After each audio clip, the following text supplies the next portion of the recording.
Well, there was a lot to like. I think, we had our skating legs. I like that our power play was much more effective than it has been the last couple of days. It was the first power play we didn't score, but we really built momentum off of it. The next one we did. So that extends the lead. And a team like New York, if you can get ahead of them, I think sometimes it's a different game the way they play. They're forced to open it up a little bit more, and then you saw some rush chances for us as the game went on. So that was a timely goal. We didn't get that the other night from Tampa. We survived it, but then I think there was different lines that contributed. I think all four lines was trying to play the right way, get some offense going to their strengths. Coil line is more play behind the D, recover pucks. That's how they score. Off the rush for Hall, score a nice goal, and they get another cycle goal. That was textbook.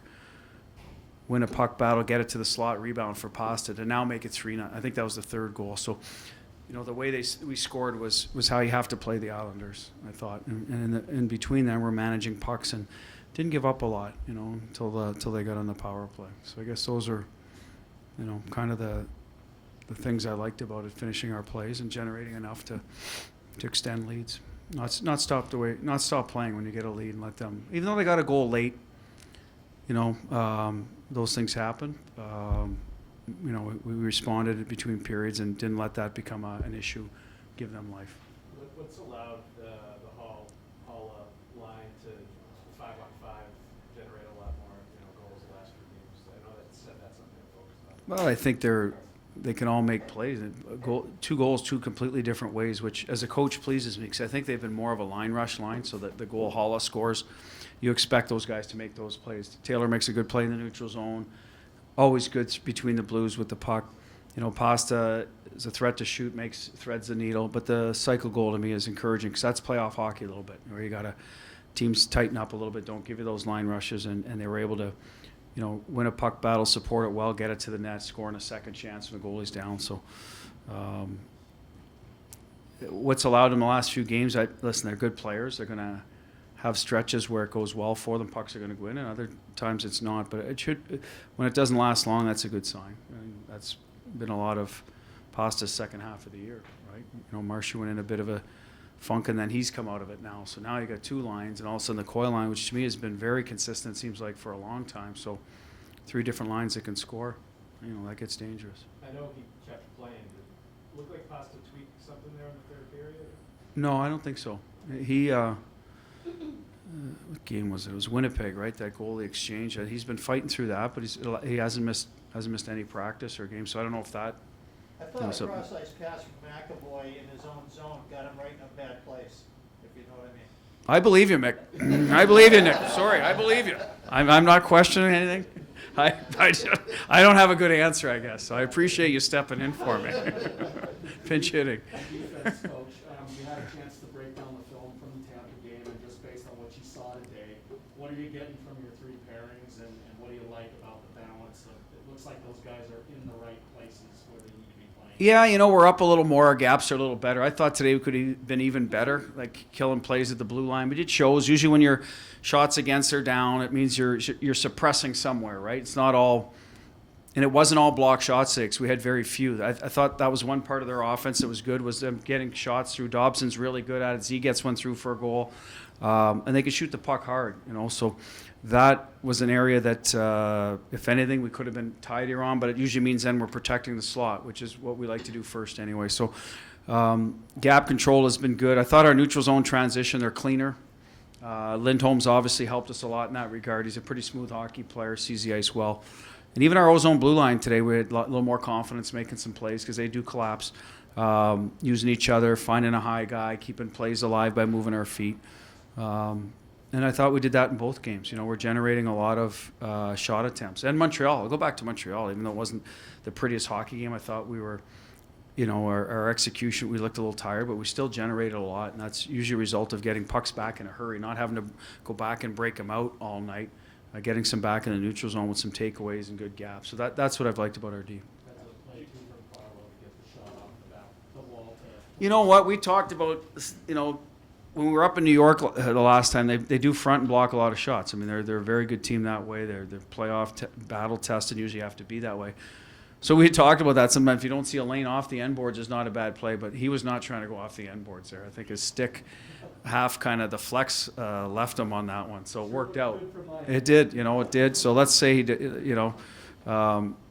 Any thoughts in the back there? What happened there? No, we're good.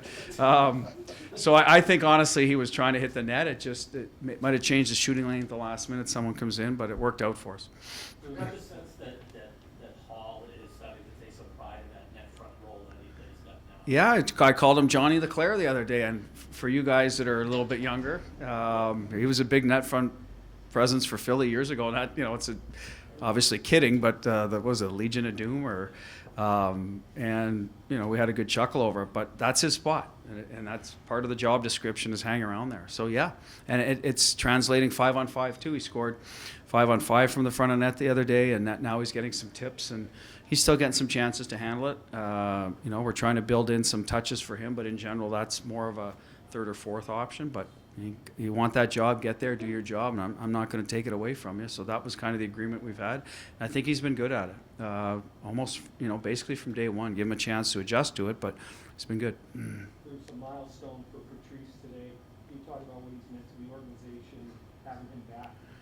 Well, everything. 1,200. I told him, I said, we need you around for 1,300, by the way. So, and beyond. But credit to him.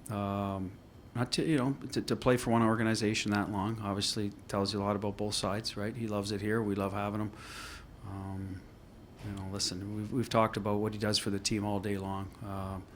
Both sides of the puck, leadership on the ice, in the community. To when him and Steph, when new wives come into town, how they welcome. It's up and down the list. So can't thank him enough for how he's helped me, but. Real happy for Patrice and having him back in the lineup. Is there such a thing as a symbolic when considering the series last year and then the Islanders beating you guys twice already this year and how they've been playing? Is there symbolism? I think it was an important game for us to put our best foot forward. We did not in the previous two. I'll say the first one, I thought our effort was there. We were just that was just the last game, I think, before our shutdown. Guys were leaving our dressing room that morning with COVID, testing positive. We had some guys that were not feeling well. The last time up there, we'd started to play better and didn't do enough to win, obviously. So, listen, we got pride too. We've matched up against them last year. We want to show them that we're a better team. I think we're more of a complete team now in terms of personnel, our roster, than we were earlier in the year. So this is a little more what we look like. So I was glad our guys, took it to heart this year. This time of the year, sometimes teams getting up for certain games can be a challenge in kind of the dog days, and so for us today, I think that had something to do with it. The challenge to rid of this team from both nets, 50-50 plays, particularly against this opponent, is that something that you look for, and what have you seen kind of generally over the stretch where you've played much better hockey?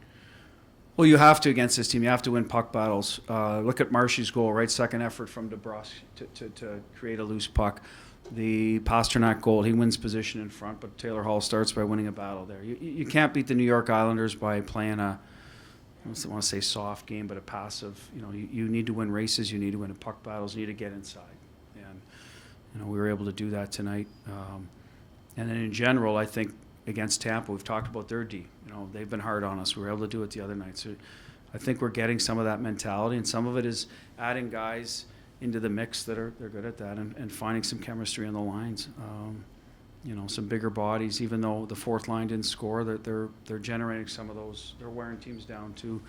And a guy like Freddie, look at the game he had tonight. He doesn't hit this. I don't know if he had many points, but so many plays in the slot in the right spot, and moving his feet, beating guys to the front of the net. Like, that's a lot of growth for him. If he can keep that going, and add that to Smitty and Coyle. Now you're talking about those bigger D-cores. We're tipping the scales a little more in our favor if we're able to do that. Let's go